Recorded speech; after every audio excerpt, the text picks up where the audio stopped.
사도행전 9장 10절에서 12절까지의 말씀입니다. 사도행전 9장 10절에서 12절까지의 말씀입니다.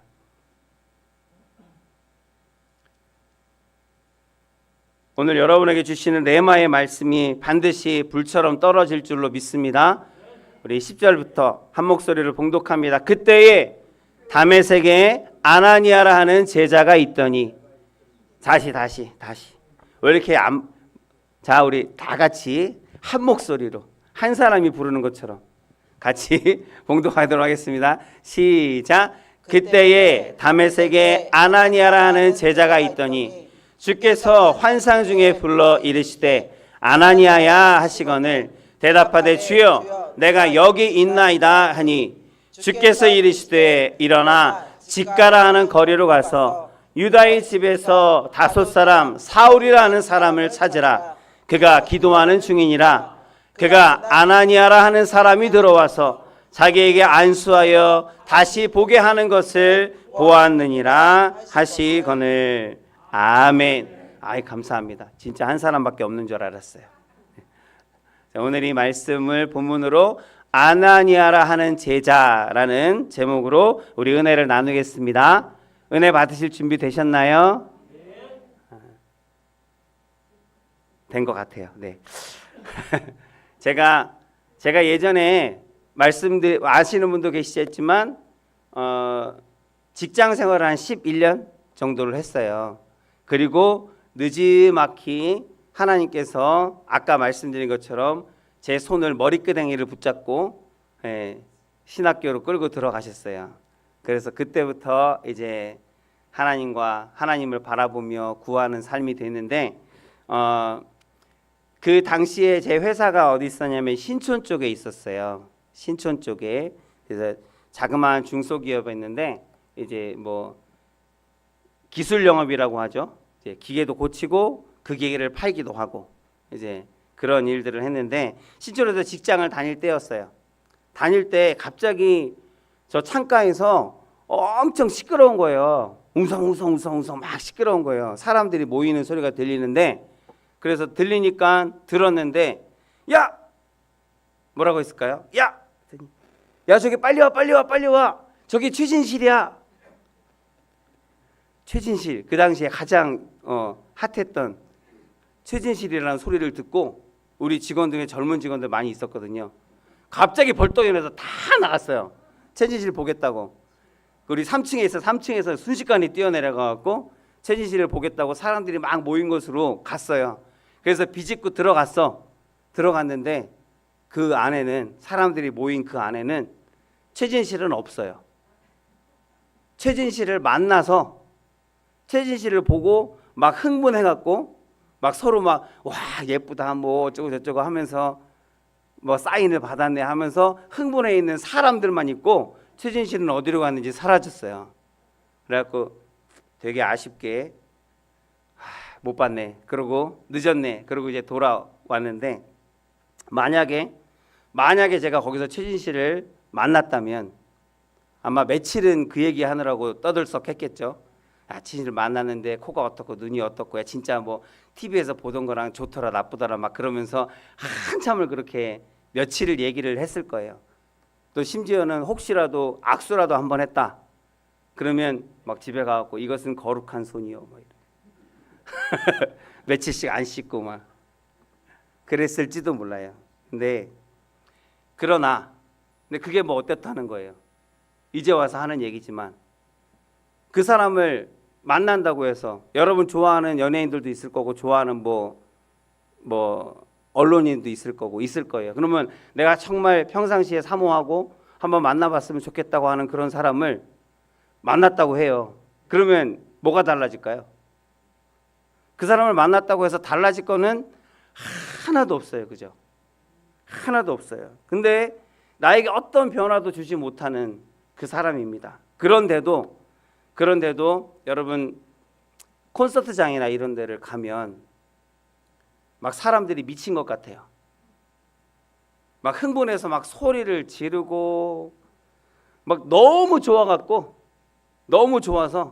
막 기절해서 실려가는 사람들도 있어요. 뭘 처음 들으시는 것처럼 뉴스에도 막 나오고 그러는데, 뭐 사람들 막 그 콘서트 보러 가서 서로 밀고 밀리다가 넘어져 갖고 죽는 사람들도 있고 막 그랬잖아요. 너무 좋아서 그냥 소리 지르고 막 열광하다가 그게 너무 그냥 올라가니까 기절을 해갖고 쓰러져 갖고 앰뷸런스에 실려가고. 야, 좋아서 기절하기도 하나 봐요. 그런 거 보면 왜 그럴까 하시죠, 여러분. 쟤들은 도대체 왜 그럴까 하시는데, 예수 그리스도는, 우리 예수님은 우리 삶을 송두리째 완전히 바꾸시기에 충분한 그런 능력이 있는 하나님이시잖아요. 그런데 우리는 매주 교회에 나와서 그분에 대해서 듣고, 그분의 사랑을 듣고, 그 십자가의 희생을 우리가 듣고 마음으로, 그리고 그분의 약속하신 것이 있어요. 그 약속을 내게 하신 약속, 내게 이루겠다 하신 그 축복, 그 약속들을 내가 듣고, 그럼에도 불구하고 좋아서 기절하는 사람을 한 번도 본 적이 없어요. 좋아 죽겠다고 하는 사람을 저는 교회에서 한 번도 본 적이 없어요. 만나봐야 아무런 나하고는 상관없는 사람을 그렇게 좋아하고 기절할 정도로 좋아하는데, 정말 우리 삶을 완전히 뒤바꿀 수 있는 능력의 하나님을 만나러 와서는 야 좋다고 뛰는 사람도 별로 본 적이 없어요. 예수를 그리스도로 믿는 사람들, 그런 사람들을 부르는 호칭들이, 다양한 호칭들이 있습니다. 여러분 어떻게 들어보셨어요? 어떤 호칭을 들어보셨어요? 저희는 우리 신학교 다닐 때는 가장 영광스러운 호칭이 저 예수쟁이. 그런 말 안 들으면 제대로 신학한 거 아니고 제대로 예수님 믿는 거 아니라고. 그래서 예수쟁이라는 그런 말도 있고. 근데 그 중에서 여러분 가장 일반적으로 우리를 부르는 호칭이 그리스도인이에요. 그죠? 그리스도인. 남들도 그렇게 부르고, 누가 나한테 물으면 나는 그리스도인입니다 라고 그렇게 우리도 스스로 소개할 정도로 그렇게 부르는 호칭인데, 일반적으로 부르는 호칭인데, 그래서 우리가 오해하는 것이 하나 있는데요. 그리스도인이라는 이 말이 성경에 우리가 항상 이렇게 듣고 부르니까, 말하니까 성경에 엄청 많이 나오는 것이라고 착각을 해요. 성경에 그리스도인이라는 말이 몇 번이나 나올까요? 딱 3번 나옵니다. 딱 3번. 사도행전에 2번, 고린도후서에 1번, 딱 2번, 딱 3번 나와요. 3번 나오고, 성경에서는 더 많이 언급하는 여러분들을, 예수 그리스도를 믿고 내 구주로 영접한 여러분들을 부르는 호칭, 성경에서 가장 많이 나오는 호칭은 그리스도인이 아니라 성도, 거룩한 사람, 그리고 구별된 사람이라는 말이 더 많이 나옵니다. 기억하시면 좋겠어요. 여러분들은 성도입니다. 성도가 뭐예요? 성스러운 거룩한 하나님의 도를 따라가는 사람, 뜻을 따라가는 사람, 그리고 거룩한 사람, 구별된 사람, 세상과 구별되고 세상의 뜻과 구별되고 내 욕심과 구별되고 세상의 죄와 구별되어 사는 사람, 그게 바로 저와 여러분을 말하는 것입니다. 근데 사도행전에서, 오늘 사도행전 말씀을 제가 본문으로 잡았는데, 이 사도행전에서 가장 많이 언급되는 호칭이 하나가 있어요. 그게 뭐냐면 제가 제일 사모하는 말이기도 하고요. 저도 그렇게 불려지기를 원해요. 지금 누가 저를 그렇게 부른다고 하면 막 좋을 것 같아요. 그냥 기절할 것 같아요. 근데 그게 뭐냐면 바로 그것은 제자입니다. 제자. 그래서 오늘은 제자가 어떤 의미인지 우리 잠깐 함께 나눠보려고 해요. 첫째로 제자는, 우리는 그리스도의 제자, 예수님의 제자라고 그렇게 부르기도 해요. 여러분 그렇게 제자라고 불려지는 저와 여러분이 되어지기를 원합니다. 축복합니다. 근데 제자는 학생과는 달라요. 뭐 학생이나 제자나 똑같은 거 아니에요? 선생, 제자, 스승, 제자 이렇게 부르지 않냐. 근데 달라요. 학생은 학생이라고 부르는 것은 정해진 장소, 정해진 어떤 기간, 정해진 시간에 그 선생님을 통해서 배움을 받고 지식을 얻고 내가 그런 것을 닮아가는 것이고, 제자는 그래서 학생은 그 장소를 떠나면 그리고 그 시간이 끝나면 이제는 스승하고는 상관없는 사람이 되어지는 거예요. 물론 상관이 아예 없지는 않겠지만 그 영향을 받지 않아요. 그 있는 장소에서만 그리고 그 기간에만 스승과 제자로서 내가 학생이라고 불려지는 것이고, 제자는 그렇지 않습니다. 모든 시간 여러분들은 그리스도인의 제자, 그리스도의 제자입니다. 예수 그리스도의 제자로 하나님께서 부르셨어요. 그래서 이 제자라는 것은 무엇이냐면 모든 시간, 어떤 정해진 시간이 아니에요. 여러분의 모든 삶을 통해서 그리고 여러분의 모든 장소, 여러분이 있는 모든 곳, 교회만이 아니라 여러분의 가정, 여러분의 직장, 길을 다니면서도 그 모든 시간과 장소에서 그분의 예수님의 말과 모든 삶을 통해서 배우는 사람, 그 사람이 바로 제자입니다. 그래서 제자의 특징은 스승의 모든 것, 그 삶을 그냥 배우는 거예요. 그 삶을 배우고 그 인격을 배우고 그것을 닮아가는 것, 그것이 제자입니다. 그리고 둘째로 제자는 무리하고는 다릅니다. 성경을 보면 예수님께서 가시는 곳마다 사람들이 막 몰려들었어요. 예수님께서 어느 지역을 떠나서 다른 지역으로 가시면 그 소문이 금방 다 퍼져요. 거기 있는 마을 사람들한테 다 퍼지면 그 소문을 듣고 사람들이 구름대처럼 몰려오는 거예요. 예수님한테. 예수님 주변으로 몰려와요. 그 말씀을 들으려고, 그 능력을 보려고, 그 은혜를 받으려고 몰려듭니다. 근데 그 몰려든 사람들 중에는 무리도 있고 제자도 있어요. 예수님께 사람들이 다 환호를 보냅니다. 그리고 어떤 말씀을 하면 아멘 하고 그 말대로 된다고 하면서 박수를 치고, 그리고 박수갈채를 보내고 찬양을 드리고, 심지어는 예루살렘으로 올라갈 때는 사람들이 구름대처럼 모여서 그 앞에 자기 옷을, 겉옷을 벗어서 그 앞에 가는 길에다 막 깔아요. 그거 밟고 가시라고. 그리고 종려나무를 막 흔들면서 다윗의 자손이여, 왕으로 오신 그 예수님을 그렇게 찬양하고 환영을 합니다. 근데 문제는 거기에 다시 한번 말씀드리려면 그 무리 가운데는 무리도 있고 제자도 있다라는 거예요. 무리와 제자가 다르다는 거예요. 우리는 예수님을 좋아합니다. 아멘? 보지도 못했는데. 그리고 예수님을 따라갑니다. 그리고 환호성을 지르고 찬양을 합니다. 근데 예수님의 말씀이 예수님께서 주신 말씀이 그 뜻이 내 생각하고 다르면 뒤도 안 돌아보고 떠나는 게 무리입니다. 자기 생각을 다 내려놓고 내가 예수님의 말씀 때문에 그 뜻 때문에 조금 손해를 보고 양보하고 낮아지면서까지 그렇게 예수님을 따를 마음은, 그를 따를 생각은 없는 것, 그게 바로 무리라는 거예요. 근데 제자는 예수님의 말씀을 듣습니다. 그리고 예수님의 말씀이 내 생각과 달라요. 예수님을 따르기 위해서는 많은 것을 포기하고 내려놔야 돼요. 그럼에도 불구하고 예수님을 따르는 사람들이 바로 제자이라고 말하는 것입니다. 여러분들도 지금 하나님의 말씀을 따라서 주일을 지켜서, 이 주일은 예수님께서 우리를 위해 죽으시고 부활하신 것을 우리가 기억하고 기념하고 감사하는 날입니다.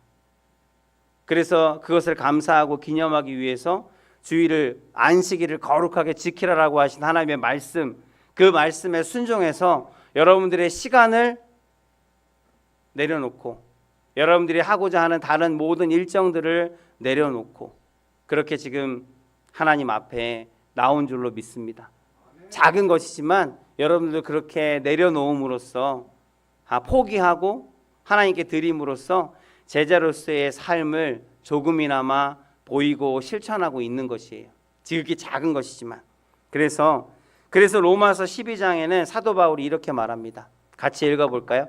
그러므로 형제들아 내가 하나님의 모든 자비하심으로 너희를 권하노니 너희 몸을 하나님이 기뻐하시는 거룩한 산 제물로 드리라. 이는 너희가 드릴 영적 예배니라. 너희는 이 세대를 본받지 말고 오직 마음을 새롭게 함으로 변화를 받아 하나님의 선하시고 기뻐하시고 온전하신 뜻이 무엇인지 분별하도록 하라. 아멘. 분별하는 것이 중요합니다. 겉으로 보기에는 다 똑같습니다. 근데 결정적인 순간에 다 똑같아 보여요. 여러분 밖에 나가보면 많은 사람들이 섞여 있잖아요. 그 중에는 제자도 있고 무리도 있습니다. 예수님을 믿는 사람도 있고 믿지 않는 사람들도 있어요.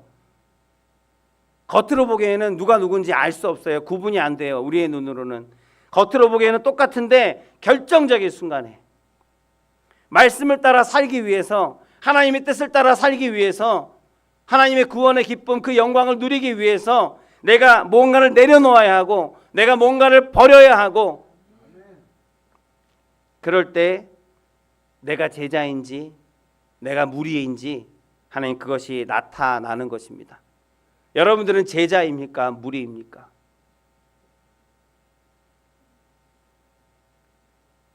교회에 있다고 해서 다 제자는 아니더라고요. 저와 여러분들이 정말 제자라는 이름에 어울리는 그러한 믿음의 사람이 되어질 수 있도록 하나님께서 오늘 만져주시옵시고 하나님만이 주실 수 있는 말씀을 들음으로 우리 가운데 샘솟는 하나님 믿음을 더하여 주시기를 간절히 소망하고 축복합니다. 오늘 이 제자의 특징을 아주 잘 나타내고 있는 사람이 바로 아나니아라는 사람이에요. 그래서 그 아나니아라는 사람을 있는 본문을 택했는데 사도행전 9장은 이렇게 시작합니다. 9장 본문이자 우리 10절부터 읽었잖아요. 그 앞에는 어떤 내용이냐면 9장이 시작할 때 사도 바울, 근데 이제 사도가 아니고 그때는 사울이라고 불렸을 때, 사울이라는 사내들인 공회에 소속되어 있는 그런 유대인이었어요. 대표적인 유대인인데 어떤 대표적인 유대인이냐면 자기들은 구약의 말씀들 모세 오경에 충만해서 그 모세 오경의 말씀들을 그대로 따라 행함으로 나는 택함 받은 백성이야, 나에게만 구원이 있어 라고 생각하는 그러한 사람 중에 하나였고, 그래서 예수님께서 오셨는 모든 말씀들이 거슬리는, 그래서 예수를 따르는 모든 자들은 다 그냥 두면 안 되는, 그래서 예수를 따르는 사람들을 가장 핍박하는 일에 앞장섰던 사람이 사울이에요. 그래서 지금 사울이 지금 9장에는 어떤 일이냐, 그 공회에서 예수를 믿는 사람들을 잡아서 가두고 감옥에 넣고 때리고 심지어는 죽일 수 있는 권한까지도 받아서 지금 이 다메섹이라는 곳으로 지금 예수를 믿는 사람들을 잡으려고 지금 들어가는 그러한 내용, 그러한 장면으로 사도행전 9장이 시작해요. 근데 여러분 하나 알 것은 이 당시에 이 나라를 다스리는 치리하는 사람은 로마예요. 실제 권력은 로마에 있어요. 그러면 어떤 것을 재판할 때 재판의 권한도 어디에 있을까요? 로마에 있어요. 근데 이 사내들인 공회는 로마에서 인정받은 것이 아니라 그저 그 유대인들 가운데서 권력 기관이에요. 그래서 사내들인 공회에서 어떤 권력을 받았다고 해서 하나님 그 권력대로 행하는 것은 잘못된 것이거든요. 그냥 그 유대인의 사회 가운데 있기 때문에 그냥 통용되어지는 것이지, 내가 죽일 권세를 받았고 내가 때릴 권세를 받았고 내가 잡아 넣을 권세를 받았다고 하는 것은 그들의 어떤 착각입니다. 근데 어쨌든 그러한 생각 가운데서 지금 들어오는데, 여러분 잘 아는 것처럼 가는 길에 다메섹 도상이라고 하죠. 다메섹에서 예수님을 만납니다. 빛으로 아주 예수님을 만나고 아주 밝은 빛 때문에 눈이 멀어버려요. 눈이 멀어버려서 지금 어떤 사람들의 손에 이끌려서 지금 어딘가로 지금 들어가서 숨어 있는 거예요. 아무것도 보이지 않으니까. 근데 장면이 바뀝니다. 장면이 바뀌어서 이제 주님께서 환상 가운데 아나니아라는 사람 앞에 나타나시는 거예요. 그래서 아나니아에게 말씀하시는데 뭐라고 말씀하시냐면, 아나니아야, 지금 직가라 하는 거리에 가면 그 유다의 집에 사울이라는 사람이 있다. 그 사람이 지금 앞이 안 보여서 있는데 너는 지금 그에게 가서 안수해주고 그 눈을 치료해주고 뜨게 해라 라고 하시는 거예요. 그 말씀에 대해서 아나니아가 이렇게 대답을 합니다. 제가 읽을게요. 아나니아가 이렇게 대답했습니다. 주여, 제가 이 사람에 대해서 여러 가지 말을 들었는데 예루살렘에 있는 주의 모든 성도들에게 온갖 해를 끼쳤다고 합니다. 그리고 그는 지금 대제사장들로부터 권한을 받아서 주의 이름을 부르는 사람들, 예수 그리스도를 믿는 사람들을 모두 다 잡아가려고 지금 여기에 왔다고 해요. 하나님, 내가 듣기에는 내가 이미 그 사람을 알고 있습니다라고 얘기하는 거예요. 그 사람은 나쁜 사람이고 그 사람은 죽일 놈이고, 그래서 그 사람한테 가면 나도 해를 당할 수 있고, 그런데 그 사람을 지금 하나님 어떻게 하라고요? 고쳐주라고요? 가서 안수해 주라고요? 지금 하나님께서 하시는 말씀이 정말 그 말씀이 맞습니까? 라고 지금 대답하는 거예요.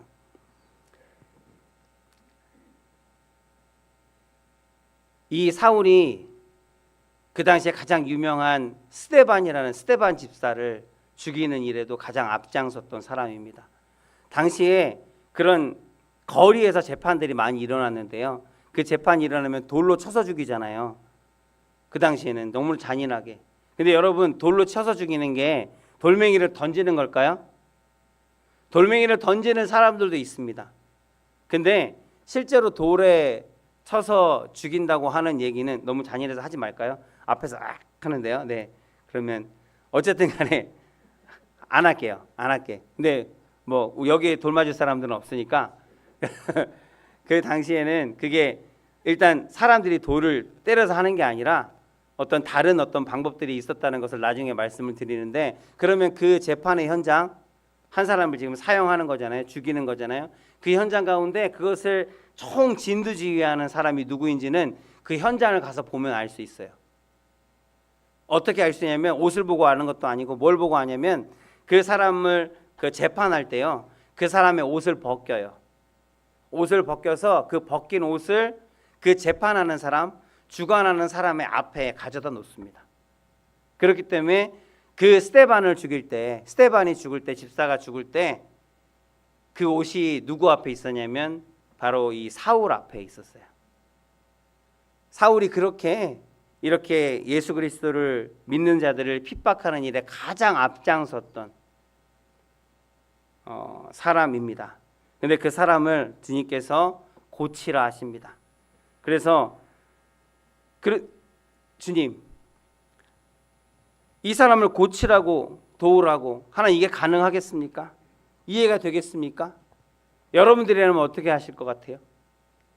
근데 아나니아에게 주시는 하나님의 말씀은, 하나님 잘못 말씀하신 거 아니에요? 내가 이 사람 잘 아는데 이 사람은 그렇게 은혜를 받을 만한 사람이 아닙니다 라고 했는데, 하나님께서는 뭐라고 말씀하시냐면 이렇게 말씀하세요. 주께서 이르시되, 뒤에 거는 필요 없어요. 가라. 잔말 말고 가라. 그렇게 얘기하는데, 하나님 정말로 그게 맞습니까? 가라 더 묻지 말고. 이 사람은 내 이름을 이방인과 임금들과 이스라엘 모든 자손들에게 전하기 위해서 택한 내 그릇이야 라고 말씀하시는 거예요. 무조건 가래요. 그 가라는 말에 지금 아나니아는 내 마음이 어떤지, 내 생각이 어떤지 내가 다 안다. 네가 얼마나 억울한지, 네가 얼마나 화가 나는지 내가 다 알아. 그래도 내 뜻대로 해주겠니? 여러분들에게도 지금 말씀하십니다. 여러분들의 삶 가운데도 그런 일들이 반드시 있을 것이고, 하나님의 뜻대로 하려면 용서해야 되고 사랑해야 되잖아요. 하나님의 뜻대로 용서하고 사랑하는 게 나 너무 어렵습니다. 내가 왜 저런 사람을 사랑해야 합니까? 내가 왜 저런 것을 용서해야 됩니까? 죽어도 마땅하지 않습니까? 맞아도 마땅하지 않아요? 근데 왜 사랑하라 하십니까? 그런 우리들에게 하나님께서 말씀하시는 거예요. 내가 다 알아. 내가 네 마음을 다 알고, 네가 얼마나 화가 나고 네가 얼마나 억울한지 내가 다 알아. 그래도 준호야, 내 뜻대로 해주겠니? 라고 말씀하시는 거예요. 아나니아가 이 말에 얼마나 할 말이 많았겠어요. 왜 그래야 하는데요? 얼마나 많은 질문들이 있었겠어요. 그런데 그 다음 아나니아의 모습은 이것입니다. 아나니아가 떠나 그 집에 들어가서 그에게 안수하여 이르되 형제 사울아. 아나니아의 답은 이거예요.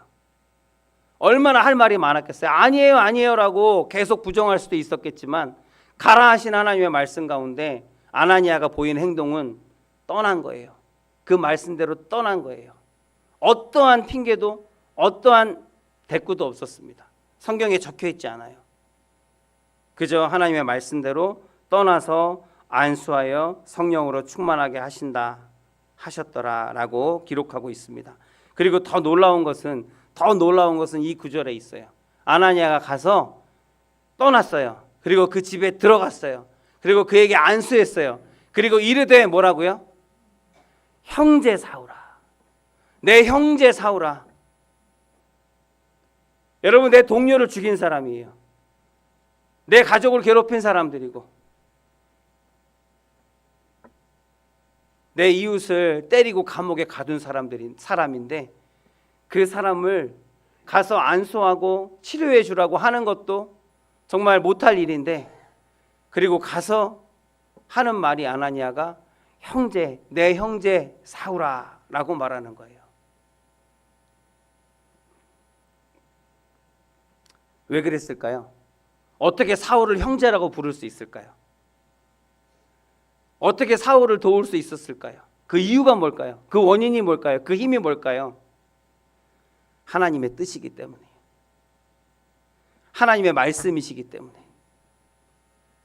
이게 제자의 모습이라는 거예요. 제자의 모습을 잘 나타내고 있는 이 사람, 이 아나니아를 통해서 저와 여러분들이 내가 예수님의 제자인지, 내가 하나님의 뜻을 따라 말씀을 따라 살고 있는 사람인지 한번 돌아보는 오늘 이 시간이기를 바랍니다. 아나니아도 우리랑 똑같은 성정을 가진 사람이, 특별한 사람이 아니잖아요. 아까 대답한 것처럼 내 이 사람을 정말로 그렇게 하는 게 맞습니까? 몇 마디 더 하려고 하다가 머뭇하는 그 아나니아의 모습이 보입니다. 근데 하나님의 뜻이니까 제발 내 뜻대로 해주겠니? 내가 이것을 원하는데 내 뜻대로 해주겠니라고 하나님의 말씀을 받아서 그냥 그대로 순종하여서 떠나고 가서 안수하고 고치고, 거기에 더해서 너를 하나님께서 택하셨고 너를 사도로 삼으신다 하시니까, 너를 하나님의 그릇으로 삼으신다 하시니까 너도 이제는 나의 형제다. 하나님의 은혜를 받았고 하나님의 사랑을 받았으니까 너도 이제는 나의 형제다. 내 사랑하는 형제라고 고백하는 그 아나니아의 모습. 하나님은 우리가 그렇게 살기를 원하세요. 나를 힘들게 하는 사람들 셀 수 없이 많겠죠. 정말 심지어 법에 걸리지 않으면 죽이고 싶은 사람도 있을 수 있어요. 그러나 하나님의 뜻은 분명하거든요. 원수 갚는 것은 내게 있으니까 내가 갚을게. 네 손을 더럽히지 말고 죄를 범하지 말고 그저 너는 내가 말한 대로 사랑해라. 내가 너를 사랑한 대로 사랑해라. 네가 정말 죄인일 때 내가 너를 사랑했잖아. 네가 정말 내 말대로 아니하고 온갖 죄악을 저지르는 더러운 그리고 부정한 그 모습을 내가 너를 사랑하고 너를 불렀잖아. 내가 너를 사랑한 것 같이 너도 사랑해라. 내가 너를 용서한 것 같이 너도 용서해라. 하나님의 말씀은 분명합니다. 하나님의 뜻은 분명해요. 그 말씀 가운데 아나니아는 그렇습니다. 내가 이 사람을 사랑하겠습니다. 내가 이 미워하는 것들을 다 내려놓겠습니다. 잊어버리겠습니다. 내가 이 형제로 끌어안는 아나니아의 모습, 그게 바로 제자의 모습, 하나님께서 우리에게 바라시는 모습인 줄로 믿습니다. 서로 부부간에도 정말 미울 때가 많죠. 사랑해서 결혼을 했는데 얼굴도 보기 싫을 때도 많아요. 정말 내 배 아파갖고 낳았는데 내 자식이 얼마나 얄미울 때가 많은지 몰라요. 쓰레기 좀 버리라고 했는데 쓰레기 치우라는데 안 치워. 그래서 쓰레기를 다 치워서 분리수거 해놓고 갖고 나가기만 했는데 안 갖고 나가. 아주 그냥 일부러 내 속을 새기려고 하는 건지 그럴 때가 있잖아요. 내 가족들도 때로는 미운데 얼마나 미운 사람들이 많이 있겠어요. 내 마음에 안 드는 사람들이 얼마나 많이 있겠어요. 그러나 하나님께서는, 하나님의 뜻은, 우리에게 바라시는 뜻은 너무나도 분명한 것이고, 내가 하나님의 말씀을 따라 사는 하나님의 제자요 하나님의 사람이라면, 구별된 사람이라면, 내가 그렇게 살기를 원한다면 하나님의 말씀대로 사랑하고 용서함으로 하나님의 뜻을 이루는 저와 여러분들이 되어야 할 줄로 믿습니다. 한 가지 질문이 있습니다. 다메섹에는 많은 그리스도인들이 있었어요. 예수를 믿는 사람들이 많이 있었습니다. 그리고 다메섹엔 특별히 그때는 더 많았어요. 왜냐하면 예루살렘에서 핍박이 시작됐고 많은 사람들이 죽고 잡혀갔고, 그래서 그 핍박을 피해서 도망해서 이 다메섹에 온 사람들도 많이 있었어요. 그래서 어느 때보다도 그리스도인들이 많았습니다. 예수를 믿는 사람들이 많이 있었습니다. 근데 왜 그 많은 사람들 중에 유독 아나니아에게 하나님께서 말씀하셨을까요? 왜 아나니아에게 하나님께서는 나타나셨을까요? 그냥 하나님께서 아무나 찍으셨어요? 아멘. 그걸 믿음이라고도 할 수 있겠지만 하나님이 우리를 아시기 때문이에요. 여러분, 우리 하나님이 우리를 다 아세요. 우리 중심을 보세요. 우리가 아무리 예쁘게 치장하고 있다고 예쁘다고 안 하셔요. 우리의 마음이 예뻐야 돼요. 하나님 앞에 예배 드릴 때 그 예배를 하나님께서 다 기뻐하시는 게 아니에요. 정말 신령과 진정으로 하나님 앞에 나아가는 자들이 있어요. 하나님께서는 그 마음을 받으십니다. 그 마음을 기뻐하시고 아름답다 하시고 보기에 좋다 하세요. 모든 것을 아시는 하나님이시기 때문에 주님이 가라고 명령하실 때, 주님께서 이렇게 하라고 말씀하실 때 즉시 그 말씀을 따라 할 사람이 누군지를 아세요. 여기 모든 사람들에게 똑같이 얘기할 수 있어요. 누구든지. 그러나 이 가운데서 그 말을 듣고도 꼼짝도 안 할 사람들도 있고, 듣고 나중에 할 거면 미루는 사람들도 있고, 그 말이 떨어지는 즉시 순종하는 사람들도 있음을 하나님께서 아신다고요. 수많은 그리스도인들이 있었지만 다메섹에 그 중에서 하나님의 말씀을 듣고 그 말에 순종할 제자는 바로 아나니아였다는 거예요. 여러분들이 하나님의 제자, 예수님의 제자, 그리스도인, 참된 그리스도인으로 살아간다고 하면 하나님의 말씀이 여러분 가운데 분명히 들려질 줄로 믿습니다.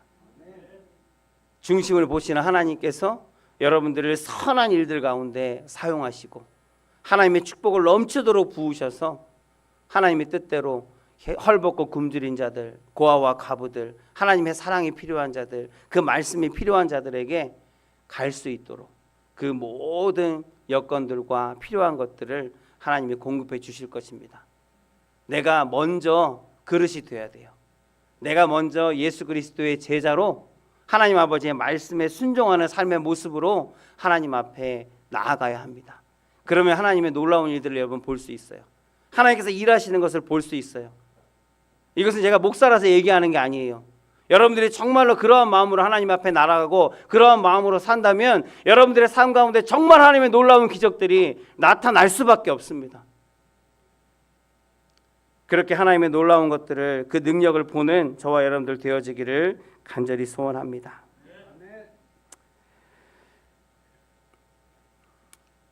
시간이 많이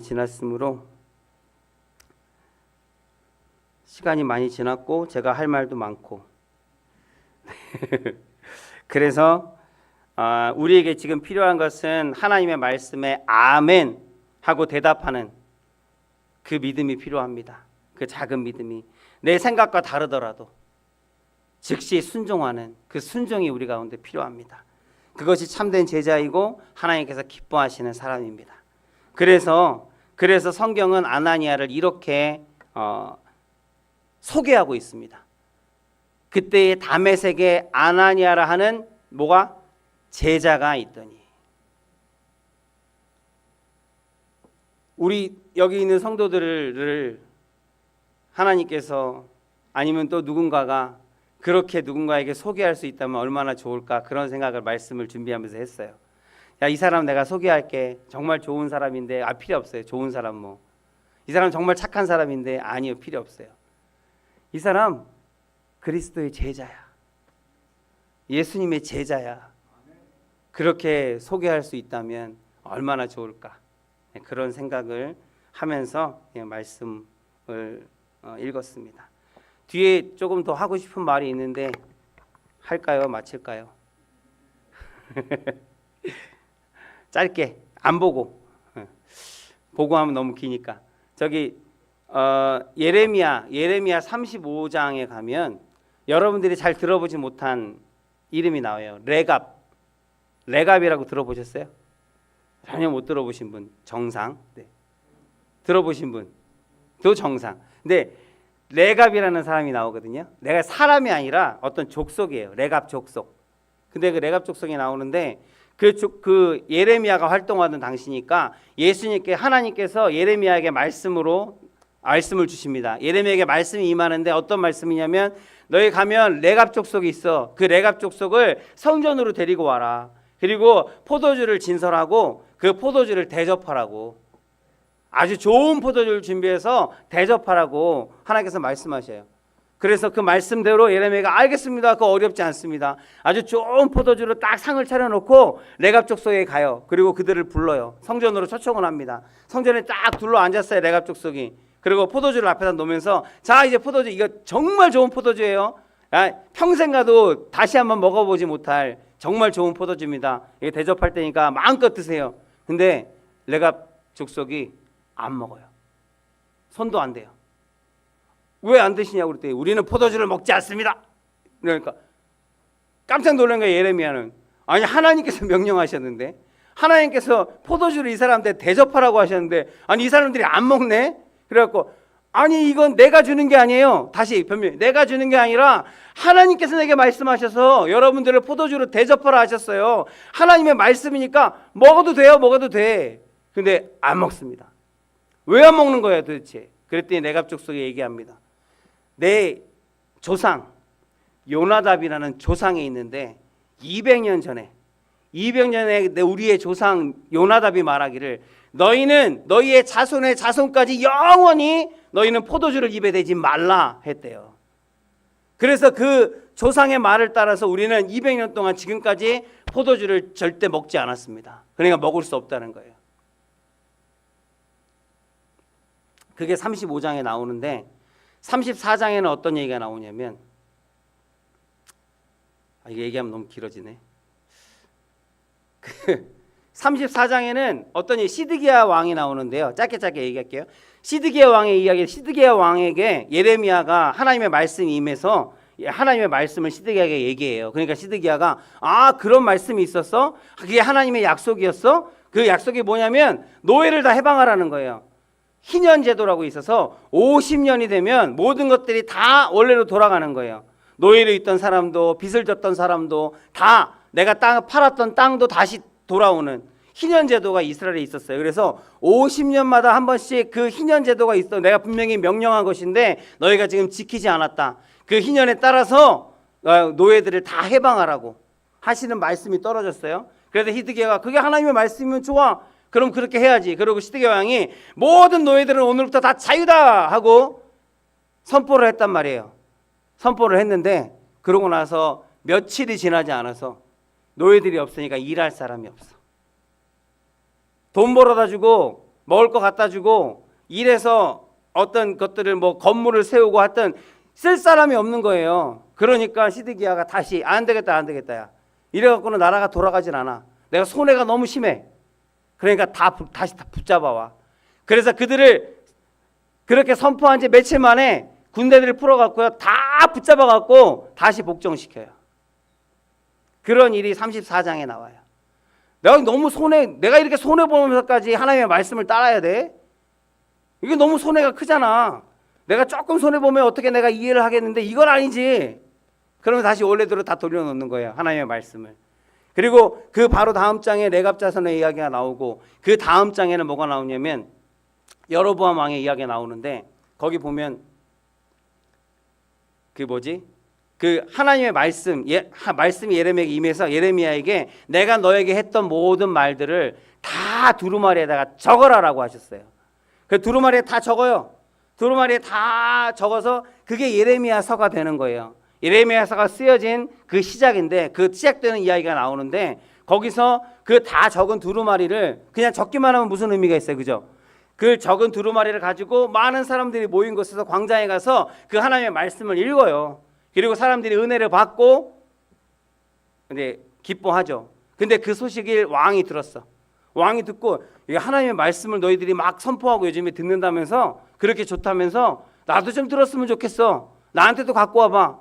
그래서 그 왕의 명령에 의해서 그 쓰여진 두루마리를 왕 앞에 가지고 와요. 그래서 서기관이 이제 그 말을 이제 그 두루마리를 읽는 거예요. 그래 쭉 하고 뭐 하고 이렇게 말씀하셨습니다 하고 읽으니까 그 읽은 두루마리를 갖고 왕이 면도칼을 가지고 칼을 가지고 그 두루마리를 다 잘라요. 잘라서 앞에 화롯불에다가 다 태워버려요. 왜 그럴까요? 말 들어보니까 나한테는 소용없는 말이야. 내 생각하고는 달라. 하나님께서 이 백성들을 사랑으로 치리하라 하시는데 이 백성들은 사랑하면 너무 교만해져서 안 돼. 말 안 들어. 채찍과 매로 다스려야 돼. 군대로 다스려야 돼. 내 생각하고 다르니까 잘라버려. 그리고 또 무슨 말을 읽으면 이거 그래 뭐 좋은 말이긴 한데 잘라버려. 하나님의 말씀을 잘라갖고 불태워버리고 내 생각과 다르기 때문에 내게 유익이 되지 않기 때문에 분명한 하나님의 말씀인 것이 분명함에도 불구하고 그 말씀을 중하게 여기지 아니하고 무겁게 여기지 아니하고 그 말씀을 자르고 훼손하고 불태울 정도로 그렇게 하나님의 말씀을 가짜게 여기는 그러한 모습이 36장에 나온다는 거예요. 되게 신기하죠. 34장에 그리고 36장에 하나님의 말씀이 업신여김을 받는 내용들이 나오고 35장에는 바로 레갑 자손이 나오는데 그 레갑 자손은 이스라엘 자손도 아니에요. 이방인들이에요. 겐 족속이래. 겐 족속. 그 어디지? 가나안에 족속들 여러 족속들이 있었잖아요. 그 족속 중에 하나예요. 그 이방인 족속을 가운데 끼세요. 뭘 말하시는 건지 아시겠어요? 오늘 이걸 말씀드리고 같이 마무리하려고 하는데 하나님의 말씀하시고 하시는 그거예요. 야 봐라. 너희들은 내 말을 너무나도 가볍게 여기는데 레갑 족속은 이방인 아니냐. 너희들이 이방인을 개처럼 여기고 짐승처럼 여기고 업신 여기고 손가락질하는 그 이방 사람도 그 이방인들도 조상의 말 200년 전에 보지도 못한 그 조상의 말 조상의 포도주를 먹지 말라고 했던 그 말을 200년 동안이나 그렇게 지키면서 왔다. 그 이방인들도 그렇게 조상의 말을 중히 여기는 그러한 마음들을 가지고 있는데 너희들은 내가 아무리 얘기해도 내가 아무리 너희를 위해서 얘기해도 너희를 구원하려고 내가 너희를 죄 가운데서 구원하려고 해방시키려고 내 백성 삼으려고 날마다 수많은 선지자를 보내면서 내가 너희에게 말하는데 내 말을 너희는 듣지 않아. 내 말을 듣지 않는다고. 그게 하나님께서 우리에게 하시는 말씀이 아닌가 돌아보게 됩니다. 하나님의 말씀은 분명하잖아요. 뭐 헷갈립니까? 분명한 하나님의 말씀 성경으로 이것은 하나님의 말씀이다. 우리는 이것을 믿고 있잖아요. 이것을 읽고 있잖아요. 근데 이 말씀이 우리는 분명한 말씀을 우리가 듣고 있음에도 불구하고 그 말씀대로 살지 않아요. 그 말씀을 듣지 않아요. 들었음에도 불구하고 들은 것조차 기억하지 않고 들었는지도 모르게 그렇게 아무것도 달라진 것이 없이 살아가고 있다는 겁니다. 하나님께서 그렇게 우리에게 말씀하시는 거예요. 너희들 내 말을 듣고 그 말에 순종하고 내 말을 듣고 그 말을 따르면 하나님께서는 반드시 천대까지 이르러 받을 복이 있다고. 나를 위해 그 복을 너희가 누리기를 원하고 너희가 내 안에서 내 말씀 안에서 내 치리함 안에서 내 통치함 안에서 내 품 안에서 평안하고 기뻐하고 감사하기를 원하십니다. 그렇게 원하셔서 주신 말씀입니다. 그 말씀을 여러분이 듣고 순종할 때 하나님의 뜻이 여러분 가운데 이루어져요.